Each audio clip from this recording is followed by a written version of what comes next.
Good afternoon, everybody. I am Tom Spence, the publisher at Regnery Publishing in Washington, D.C., and I'd like to welcome you to the virtual book launch for a book that I'm very excited to be publishing, Putin's Playbook, Russia's Secret Plan to Defeat America by Rebekah Koffler.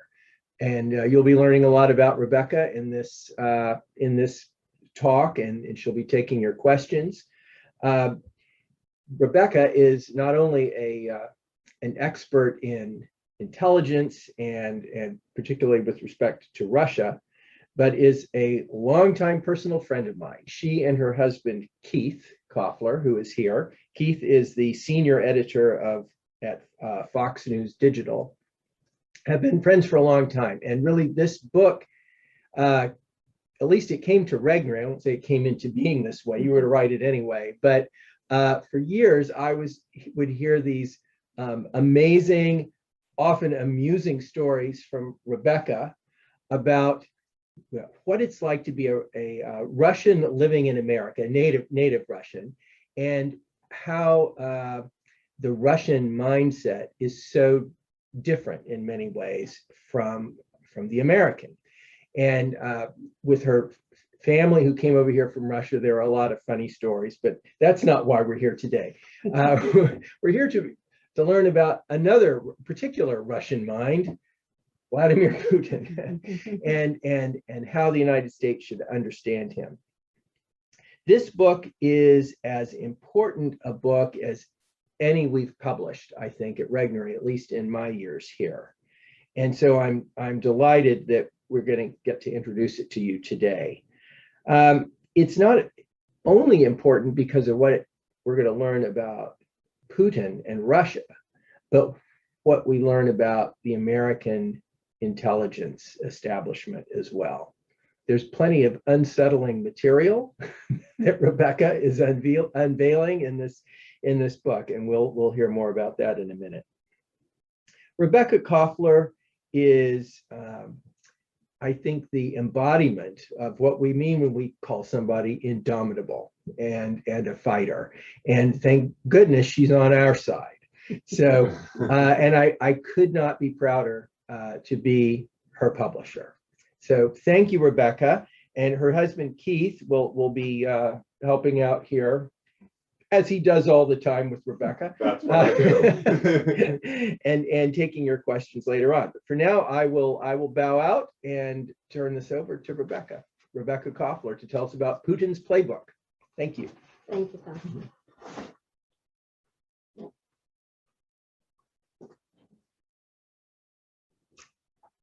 Hi, how are you? I'm Keith Koffler, a senior editor at Fox News, as Tom said, and also, coincidentally enough, the husband of the author here, Rebekah Koffler, and I'm here to ask her some questions to inform you more about the book that she has written, which I think is an excellent book. And of course, I'm biased, but I think you will agree if you read it. So let me start out with a basic question. Why did you write this book? I wrote this book because I wanted to provide a warning to Americans about the Russian threat, the true Russian threat, not the various conspiracy theorists, politicized stories and theories about the true threat that Putin and his playbook, i.e., a plan to really weaken the United States, destabilize, and go to war if needed. That's the real threat. It looked to me like the government was not going to do that, and I got very concerned with the escalation of various hostile activities, such as the cyber attacks, which is only the tip of the iceberg. I wanted to reveal the entire arsenal of tools, and that's what Putin's Playbook does. It reveals the actual Russian threat. So let me ask you a question here. Taking this book over here. This book has a lot of black marks in it, and why don't you tell us what that's all about? Not a lot, just on some of the pages. I don't want you to get the sense that you're reading black marks, but certain parts of the book have been redacted and have been blacked out on several pages. And wondered if you could tell us a little bit more about that. Sure. Well, these are actually the footprints of the US government's censorship. This is information that was deleted by the Defense Intelligence Agency and the Central Intelligence Agency, the former agencies for whom I worked as an intelligence officer, trying to protect Americans from the Russian threat.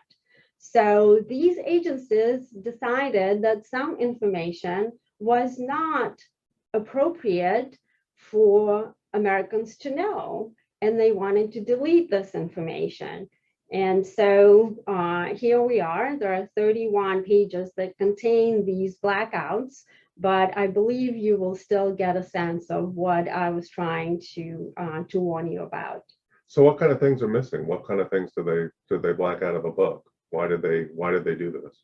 Well, that's a good question, Keith, but unfortunately, I'm not able to reveal the actual deletions because then I would be in trouble because as most Americans don't realize, but the US government actually has the power over what former intelligence officers are able to say or not. And so sometimes they misuse this power.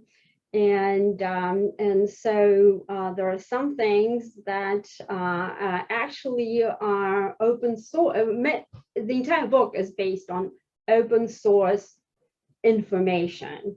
And it's special information, authoritative sources that I am able to mine with the expertise that I have. But the government, nevertheless, the government did not want that unclassified information in the public domain. Yeah, and I've had that experience a lot where Rebekah would come home from work and I'd say, "What'd you do today?" And she'd say, "Nothing." So I know about the classified information, but not about the classified information, but about asking questions about it. But why do you think it was legitimate what they did, or what was their, was all of this actually classified, or what do you think they were up to with some of this in terms of the blackout? Sure, there's a process called the PRB, which stands for pre-publication review, that every book by a former intelligence officer or government official who had a security clearance, these books have to undergo this process. The manuscript is submitted to the government, and the government says has to give their approval. So unfortunately, and this process actually is a legitimate process. It has to exist because we need to protect truly classified information, secrets that if fall into the hands of our foreign adversaries can harm Americans, can harm our intelligence officers, can harm our military personnel. Typically, this information is sources and methods. Well, none of this is in my book. My book contains absolutely no classified information. What it does contain, though, and what the bureaucrats, the government bureaucrats, did not want to be revealed is my criticism of how they mishandled the Russian threat. And the Russian threat has truly been mishandled, leaving Americans defenseless, not only to the cyber attacks, but to a whole host of other tools and operations that Putin has planned to unravel our country. Well, let's talk a little bit more about the threat itself and what Putin is actually up to. Give us a sense if there's more than cyber. People have been obviously witnessing lately some of these cyber attacks that have occurred from within Russia, but very possibly with Putin's blessing. What is the threat? What are the tools that he is using to undermine the United States? Right. So in addition to cyber, which has been the most visible threat, or rather the most talked about. It's invisible. There's a whole host of not necessarily weapons, but capabilities that Russia has developed that include both military and non-military means, kinetic and non-kinetic. Kinetic means things go boom, right? That's the most visible thing. But even before that, there are specific measures, if you will, such as cyber, such as space warfare, such as interference in the elections that we are very familiar with. The Russians interfered in the last 3 elections, and my book actually talks about how they did that. Weapon systems, including nuclear weapons, intimidation, assassinations. You probably have heard about the recent news that there's a mysterious illness that American diplomats are suffering, and there's a conversation, obviously, that is Russia involved? Is Russia not involved? So I actually have an op-ed coming out in a couple of days that explains what that is all about. So there's a full spectrum of tools that have been developed by the Russian war planners on Putin's orders to use against our country, against the homeland. So this is a lot of scary stuff. Why is he doing this? Is he just, we know, well, I was going to say, is he not a nice guy? He probably is not a nice guy if he got to the top of the KGB and then the top of the Russian power system. But why does he feel this way about the United States? Why is he targeting us in this way? Sure. Well, make no mistake, Putin is not a nice guy. But niceness is not something that should be talked about when we have a conversation about foreign threats, or even relationships with other countries, other opponents. Putin is looking after the national interest of his homeland, Russia. And he has determined, based on the recommendations and the intelligence collected by his intelligence services and his military, that the United States is the primary threat to Russia. They have even codified this in a whole host of very significant documents, national security policy planning documents, such as military doctrine, national security doctrine, and others that exist in order to develop what is called a strategy and a doctrine to counter the perceived threat. So Putin believes we're a threat, and he has developed his playbook to preemptively address that threat. So believe it or not, it's counterintuitive, but Putin and his cohorts, his entourage, actually believe that they are using this playbook preemptively and defensively by attacking us.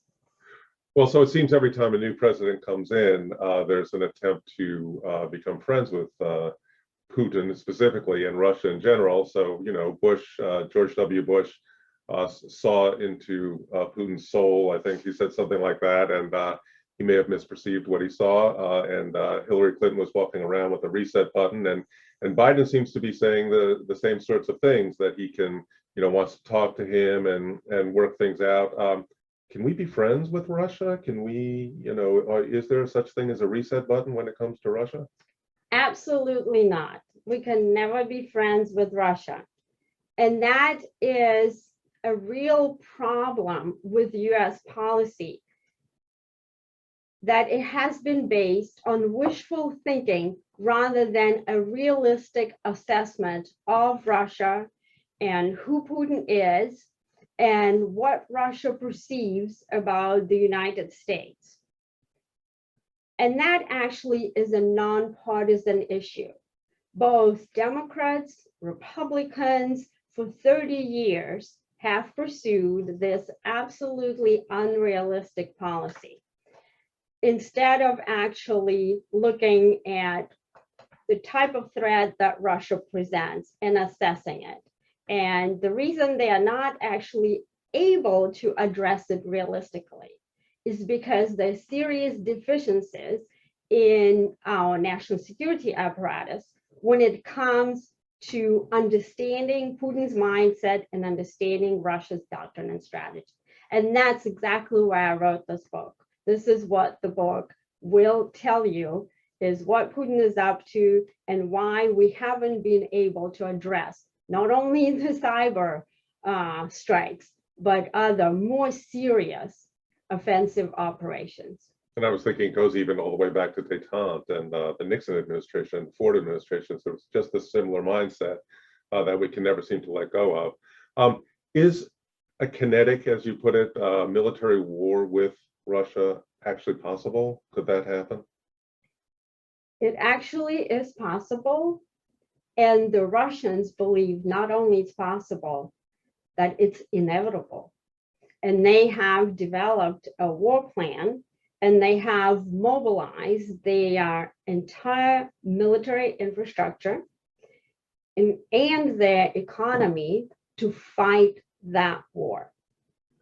And not only we're not fighting, we are very much behind the curve. We're sort of in this vicious cycle of responding to Putin instead of preempting him. He was able to get into our mindset. The Russians actually are doing their homework on how Americans think and what they need to do in order to destabilize the society. And they think that there's a special tool that they have and a special doctrine, the so-called information confrontation doctrine, that will help them to achieve that hostile goal. So I want to get to your questions, but let me ask you one more. Tom touched on this a bit. Why are you the person to tell us about Putin? You talked about them understanding our mindset. Do we understand their mindset? And are you someone who hailing from that part of the world does understand that? And is that one of the reasons that you are the person who can describe what Putin is actually up to and why? Sure. So as it was mentioned before, I served in the Defense Intelligence Agency and working on the Russian target, and more specifically, the Russian doctrine and strategy. So the United States is very good at assessing military capabilities of foreign adversaries. So what falls through the crack is how adversaries plan to counter the perceived threat.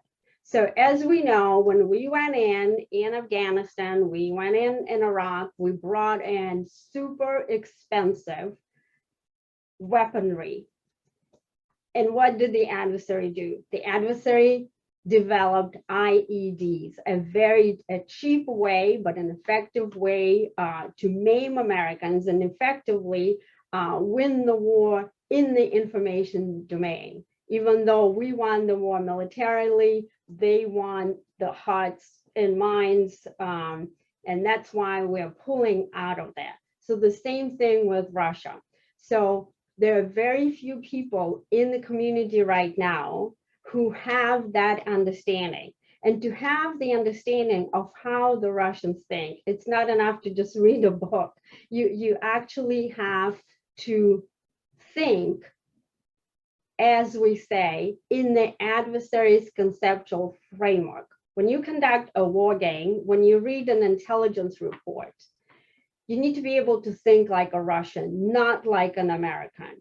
Otherwise, you do what we call mirror image, and that's why you come up with assessments that have, that are not accurate assessment. This is why we had a situation when the intelligence community puts out the so-called intelligence assessment that contains assessments that actually are illogical and they're faulty. So as someone who came from that part of the world, who was raised with the mindset of an adversary, if you will, and now is on the side, I am able to think both as a Russian, as an American. So my cognitive process is sort of split. It's both Russian and American. Yeah, sometimes I get the Russians, sometimes I get the Americans. I never know. I don't know which I prefer. I like them both, actually. But you said it's not enough to read a book, except for this book, which actually does get you very much inside the thinking in Russia, the Putin's thinking, and what the adversary, how the adversary is operating. So we do have our anointed technical expert here, Grant, who is going to be able to, I think, take some questions and for Rebekah. So Grant, do you want to, are there questions or yeah, have we, absolutely. Okay, great. And everyone who's listening in, thanks for joining in. Please feel free. We have a Q&A section on the bottom. If you look kind of the middle bottom portion of the screen right next to the participants, you can actually click on that and ask a question, or you can hop in the chat, which I see some of you are doing, and ask there, and we'll get to all of those that we can. So JM Harlow asks, and I apologize in advance for any Russian names I butchered there. Is Putin's plan a carryover from the Soviet communist-driven plans to destabilize the US as revealed by Bezmenov years ago? Without communist ideology, what is driving Putin's ambitions or fears? That is actually an excellent question, and I highly respect Yuri Bezmenov, who was a Soviet defector. He revealed that an actual program existed that the Soviets developed to destabilize America. And it is one of the prongs in Putin's playbook. So that type of program served as the basis for some additional means to unravel the society. There's something called reflexive control that was built upon, that is also a long-term theory that dates back to Soviet days. But yes, sir, you're absolutely correct. Those two are very integrated, and the current Russian strategy grew out of the program that Bezmenov tried to warn. And again, our intelligence agencies simply didn't pay attention to that. Another question we have is, why is the USA such a threat to Putin? Well, I can answer the question, why does Putin believe USA is a threat? I don't personally believe America is a threat, but it doesn't matter what I believe. Putin believes his intelligence agencies and his own assessment, and he's preparing for war based on those assessments. So here's why he believes it.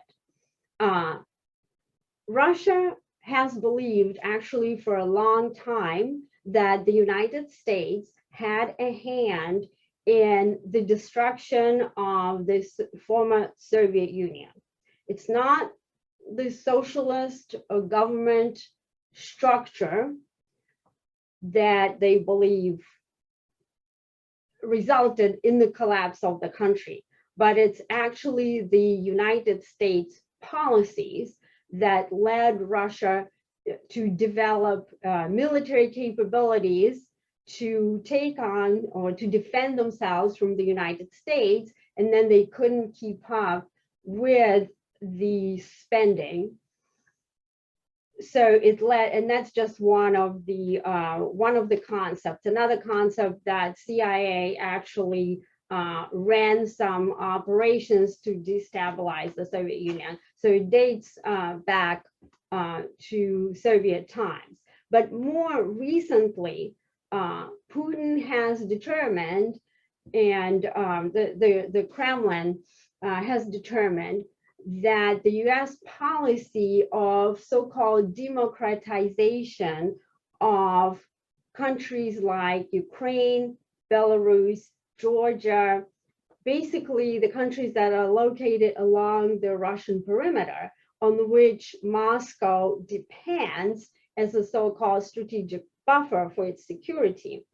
So they've determined that by democratizing those countries and adopting them or inviting them and eventually adopting them into NATO, the way that the Baltic republics were admitted, Lithuania, Latvia, and Estonia, would eventually lead to even more hostile relationships between Russia and the United States, and will lead to the collapse of the country. And it will also allow NATO to station forces close to Russia that Putin believes will be used in order to defeat Russia.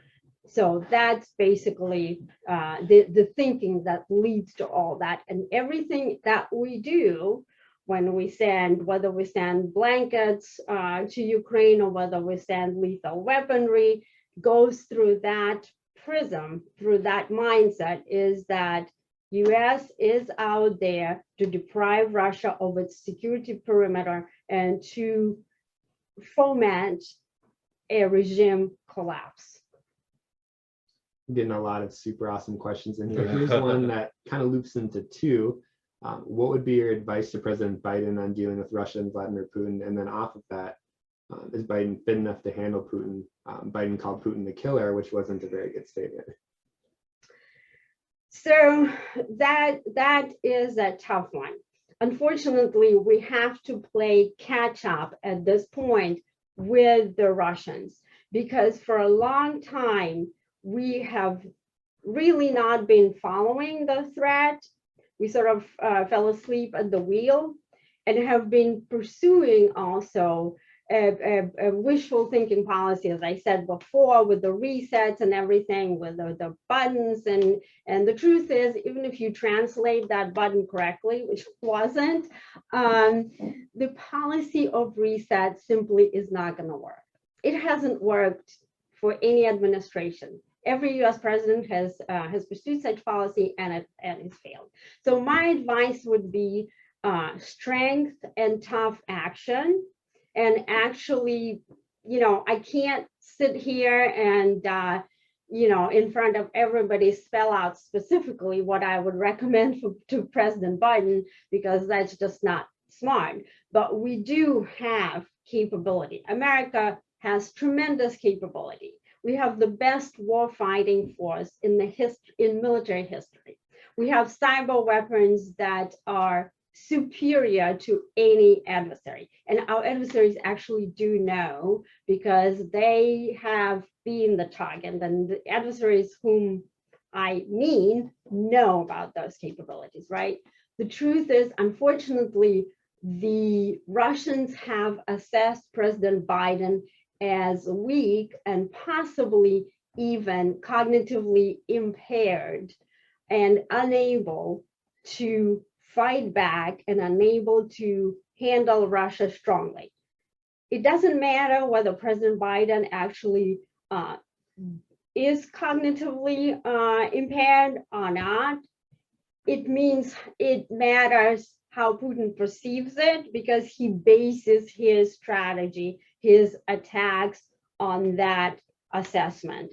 And unfortunately, we're here not in a good situation. So we need proper expertise, and we need a strategy that is based on very, very strong action based on the capabilities that we have. And we do have them, make no mistake. Off of that, this question feeds in amazingly. What, in your estimation, would be the next sign after the ransomware attacks that have already happened of Russia's aggression? The next sign of What might be aggression? their, I think. Sure, yes, yes. Maybe their next step. So the next step, and it's actually already occurring, space warfare. So this is a very sort of big term, space warfare, but what that really means is, let me actually take a sip of water here. So space weapons are capabilities that Russia has developed and continues to develop based on the assessment that it can wage what's called asymmetric warfare on the United States. it has determined that our strength, the root cause of our strength, of our superior military capability, is in our space capabilities. And so many people may not know, but we conduct war, we conduct intelligence, and we conduct a lot of civilian type applications through our satellites, missile warning satellites, intelligence collection satellites, and of course, you know, the GPS, the proverbial GPS that right now we use for everything, to get to the nearest, you know, ATM, to get to the nearest gas station.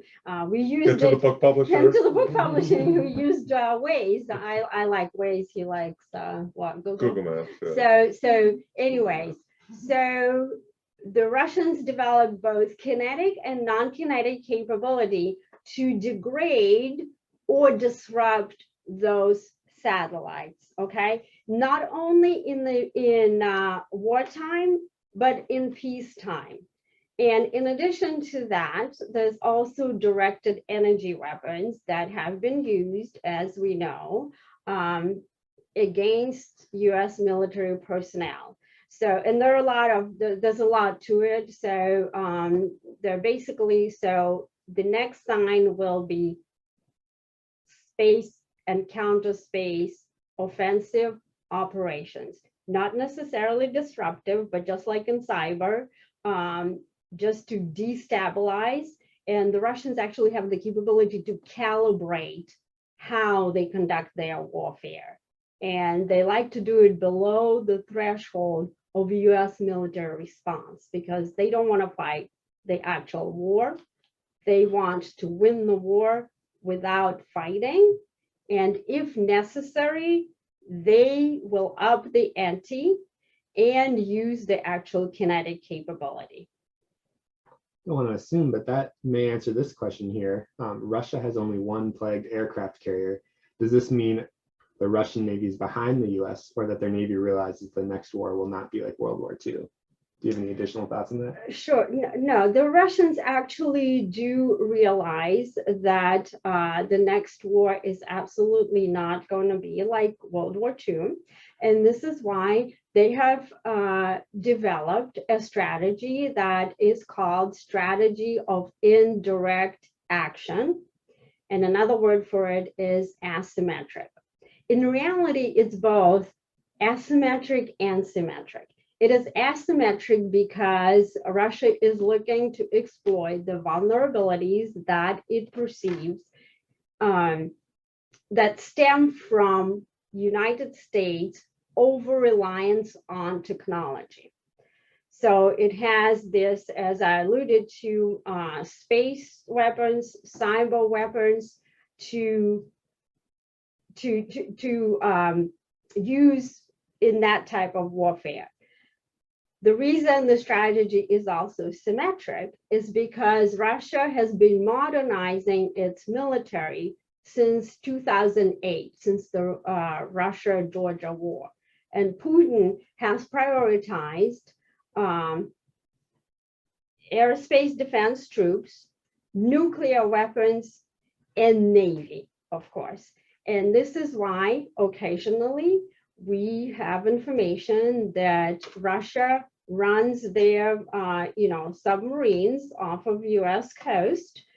And sometimes there's information that we were not able to track those submarines. So anti-submarine warfare, naval warfare is a very viable tool in Putin's arsenal, and the Russians understand. And Putin also, the other day, he just made a statement how the Russian Navy can deliver an unpreventable strike, to the United States. So all of these, tools are actually part of his toolbox. What do the everyday Russian people think of America? If possible, would they all immigrate here? I don't believe everyone would immigrate to America if possible. The Russians actually don't believe that democracy is a viable way to govern the country.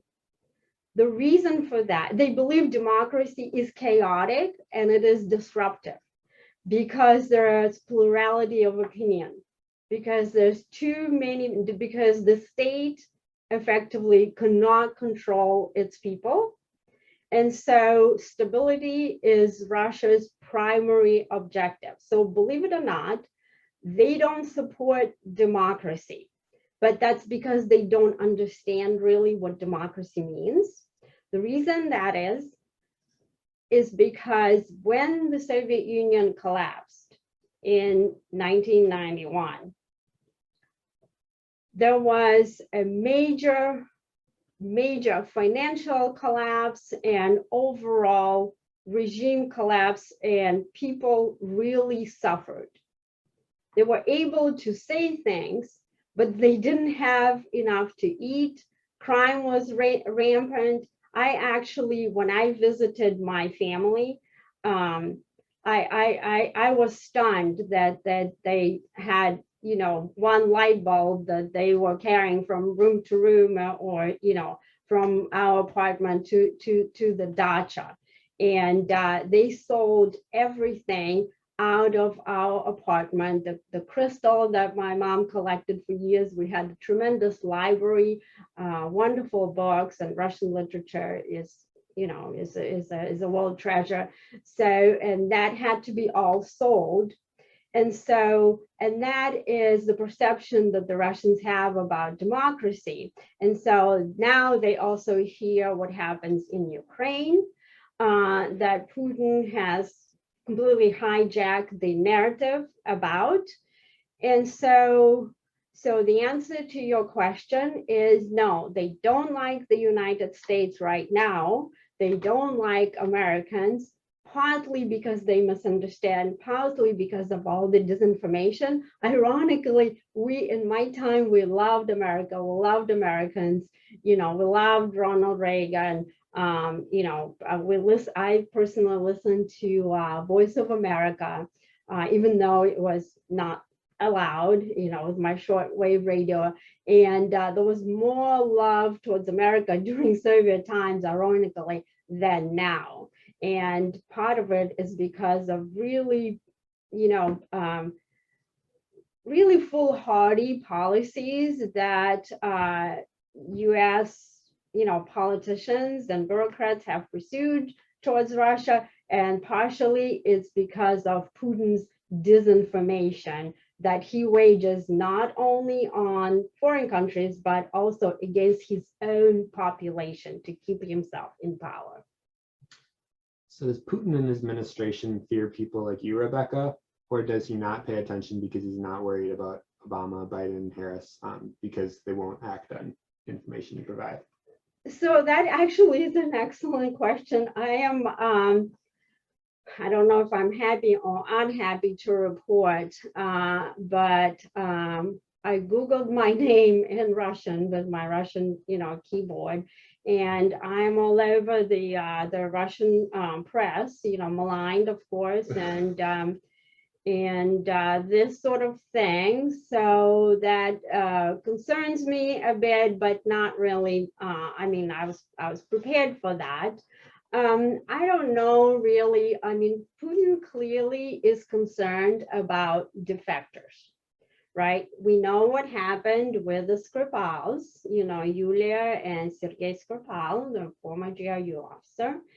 We know what happened with Alexander Litvinenko. All of them were, you know, the targets of the Russian, you know, not only intimidation, but assassination attempts. We had even US intelligence officers being intimidated by the Russian intelligence services. So clearly that tells you that they view us as a threat. I am not a defector, but I am an immigrant to the United States who actually served in the US intelligence community, providing my knowledge and expertise to to defend Americans from the Russian threat. So once that becomes clear, yes, I would imagine Putin will be concerned. And what was the second part of the question? Oh, okay, I got it. So because he's not concerned about Obama and President Biden. So so Putin is concerned in general about the United States, and he always has a strategy that is tailored to a specific U.S. president. They do profiling, obviously, just like we do, and based on their assessment of what the hot buttons and what the vulnerabilities are of this or that president, I wouldn't say that he's not concerned about, presidents like President Obama and Biden. He's concerned, but he's more concerned about his ability to manipulate them. And their assessment is both for these, two presidents with the resets and everything, is that they are more easy to manipulate than somebody, let's say, like a different president who more realistically assesses their capability and pursues a strong policy against Russia. And by the way, I put a no trespassing sign on the lawn just to avoid any kind of trouble. And of course, the Russians are going to obey that sign, and they're going to keep off. There's a Russian translation under. Oh, okay. Yeah. Is that correct? Did Hillary Clinton's State Department translate that? No. Go ahead. Google Translate. No. None of that is true. Just messing around. So half of your last, how you kind of ended the last question, why are so many U.S. presidents, other than President Trump, set on a reset with Putin versus addressing the threat, or at the very least, willing to handle Russia and Putin strongly? Well, so as a former intelligence officer, what we do is we assess the red, means the red threat, right? The opposition, the adversary. We don't really assess blue, so I can't say why that happened. But I can just provide my own sort of interpretation of why. It's not going to be like an intelligence assessment. It'll be my opinion. So I believe that Americans truly believe in democracy, and they believe that everyone else, of course, would believe that democracy is the best way to govern the country, right? But and so for that reason, there's a long-standing U.S. policy to prevent any single country from becoming a dominant power in Eurasia. And that's why, since Ronald Reagan, pretty much, we have pursued the policy to ensure that people in that part of the world are free and are able to attain freedom and attain democracy.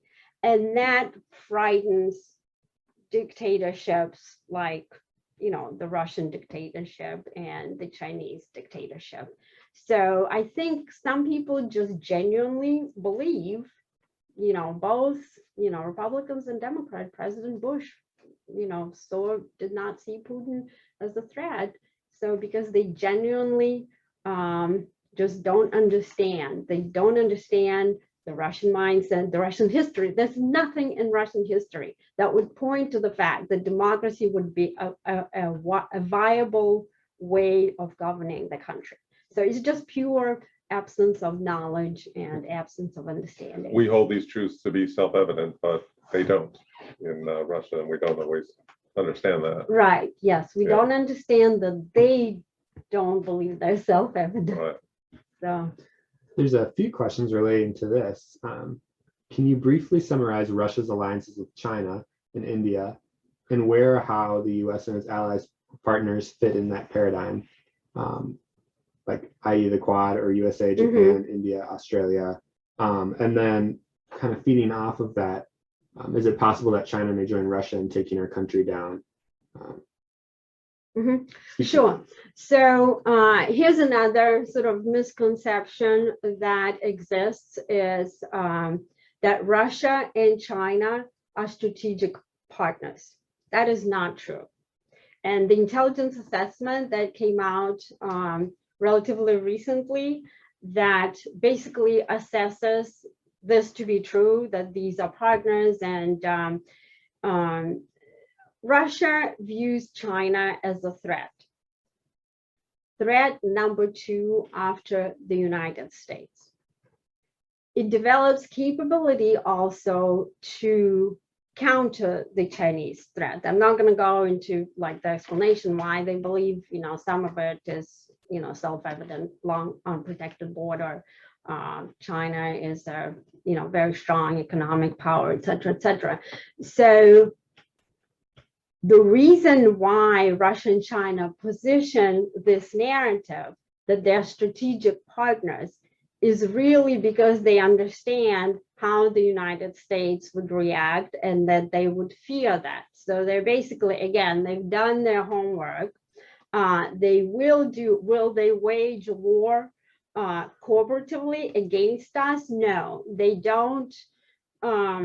Yes, they conduct military exercises together, but a lot of it is for show. There's no integration at the ground level of troops, weapon systems. That just simply is not logical because Russia perceived China as a threat. Could they possibly coordinate and time cyber attacks to incur damage against the United States? Yes. So some of that kind of superficial collaboration could occur, but not no true partnership. With regard to India, Russia sells weaponry to India. Russia actually is a second in terms of weapons trade after the United States. So it does want India as sort of as a market. That's basically my answer to that. Yeah. We have one congratulations in the book. And what possibly is Russia's endgame? Does he want to control our natural resources? Does Putin want us to speak Russian? Does he want control of our financial systems? What's the endgame? Actually, none of the above. So Putin is quite realistic about his own capabilities. What Putin wants is for the United States not to meddle in his perceived sphere of influence.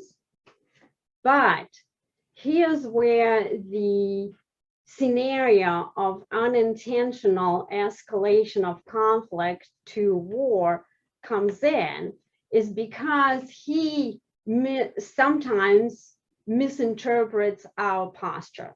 So as we know, about a month ago or so, Putin has conducted a massive military buildup along the Ukrainian border. Basically, he is looking for something that unfortunately he may find. He's looking for America to take the Crimea back. He would be concerned about that, right? Because we don't recognize Crimea as a Russian territory. And so what we do is we try to signal that we don't consider Crimea that, and we conduct various, deployments of our Navy into that part of the world.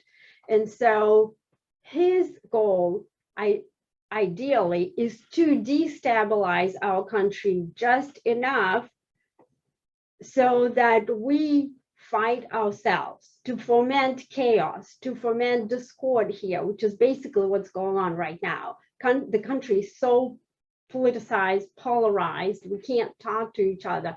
And part of it took place, as a result of the 2016 election. Part of it has been brewing for a while. Part of it dates back to what the Russians did back in Soviet times, with Yuri Bezmenov, the program that he mentioned.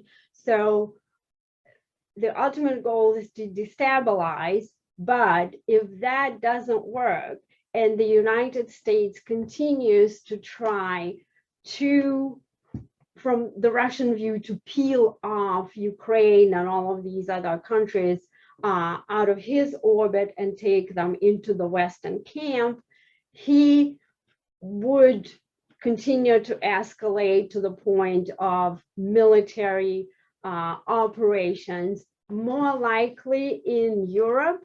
But if the Russian General Staff concludes that Russia is losing in a conflict and an active conflict, then the doctrine calls for various more offensive, more dangerous operations within the homeland.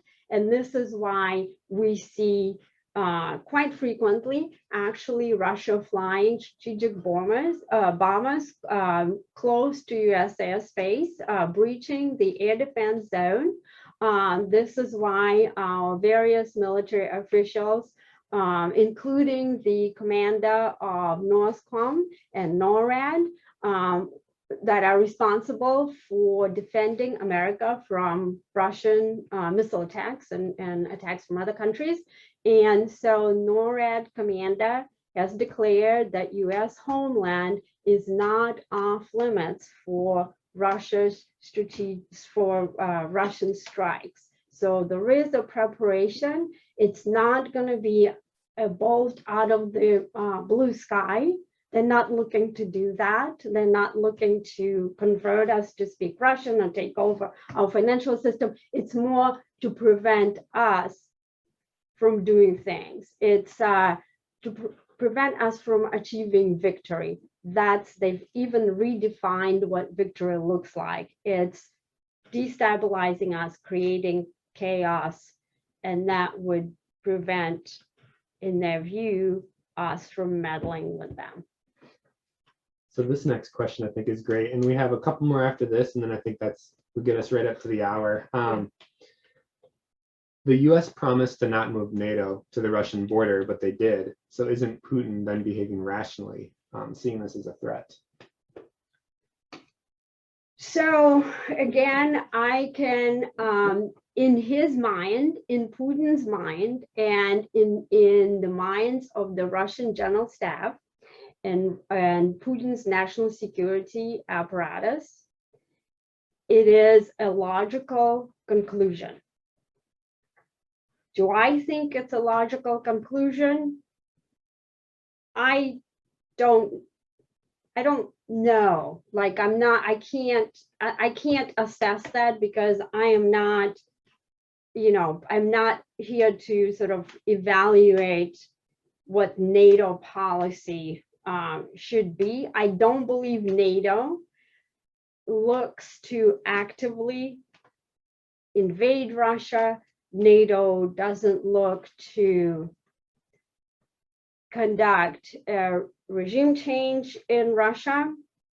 I do believe NATO and the United States genuinely think that delivering freedom and democratizing Ukraine and Belarus and Georgia is a good thing to do. But I believe it's not going to work because that's just not, that's just not how these countries think about their security and think about a viable government structure. Why did Biden approve the USSR-German pipeline? Is there any conceivable benefit to the US by approving it? Didn't that throw Ukraine under the bus? Yes, you mean the Nord Stream, right? Not USSR. That's what I'm assuming from the context. Oh, okay. Why did Biden approve? I don't know. Again, we don't assess blue. I can't get into Biden's mindset.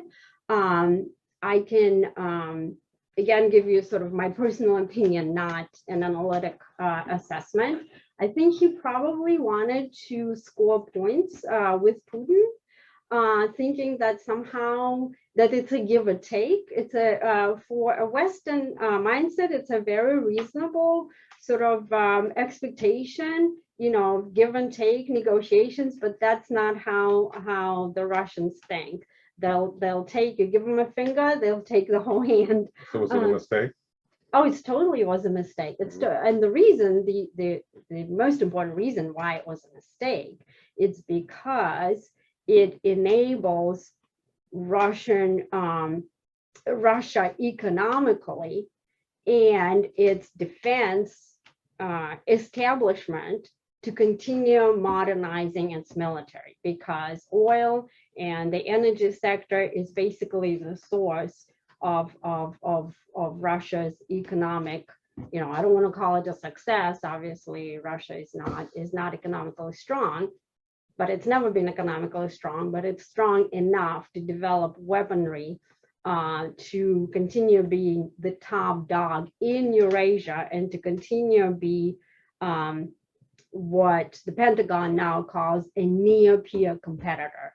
So they're very close in terms of, we're not necessarily peers in terms of military capability, but they're a near peer. So, and so by President Biden, I believe it was a big mistake, because we used to be, the United States was the top energy producer under the previous administration, and now we are not. And any kind of economic success is good for Russia, and economic failure for us is their victory. So from that standpoint, it's a misguided move. And last question here from this list, and then we'll give you all a little discount code where you can get 40% off at Regnery.com. Rebekah, if you want to just let everyone know too where they can pick up your book. Sure. But what is your assessment of the opposition to Putin in Russia right now? So there is various, opposition, and there's a perception that the strongest is Navalny, but the truth is that opposition is not, basically, it's not a viable opposition. And the reason is that, again, the Russian mindset is different.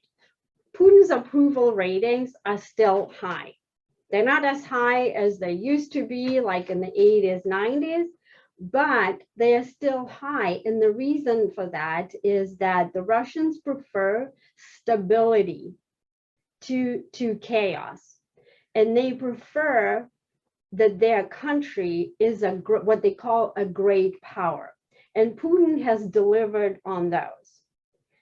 Putin has actually raised the Russian prestige. And Russia is now back. You see, like President Biden is very eager to sit down with Putin at the table and conduct, negotiations. They're actually going to meet on Wednesday for arms control talks, which is not Putin and Biden. Not Putin, but the experts, Right. the so-called experts, another completely foolhardy policy. Anyway, but what I'm trying to say is everybody is looking right now to Putin for this or that. Putin, again, he has reestablished Russia's footprint in the Middle East that they didn't have for 30 years, because Putin was able to trick President Obama into, this myth that he's going to take out the chemical weapons out of Syria and all that. And meanwhile, the Russians have a completely different goal in there. So what I'm trying to say is Putin, going back to the question, I'm sorry, I'm giving you a little bit roundabout way.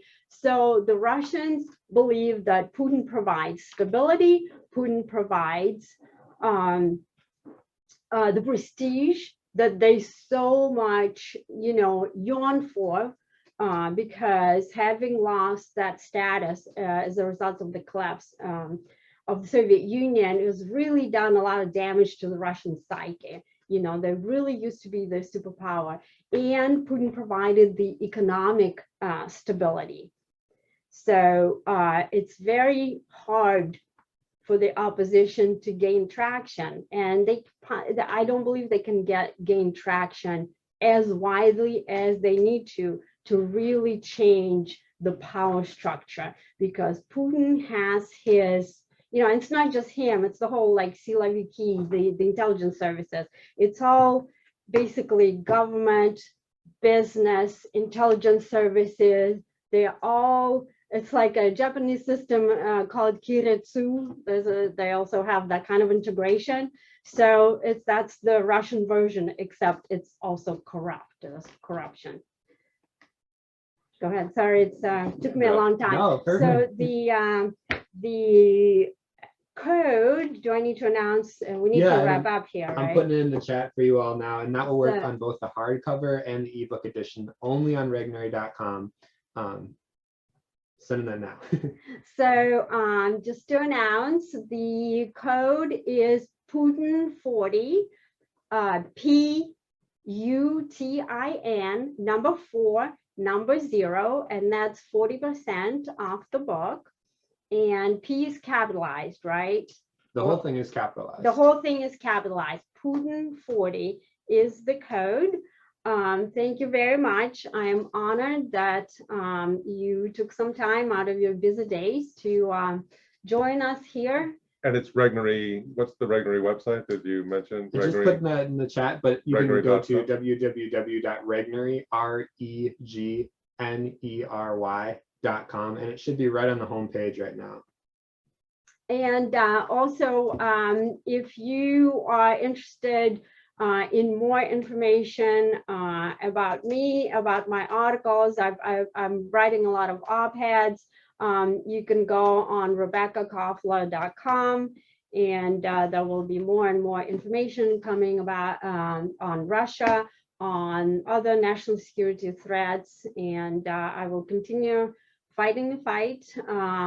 Even though I'm no longer in the intelligence community, I will continue fighting for Americans, for our safety and security, despite the fact that the US government tried to censor my book. I will not be silenced.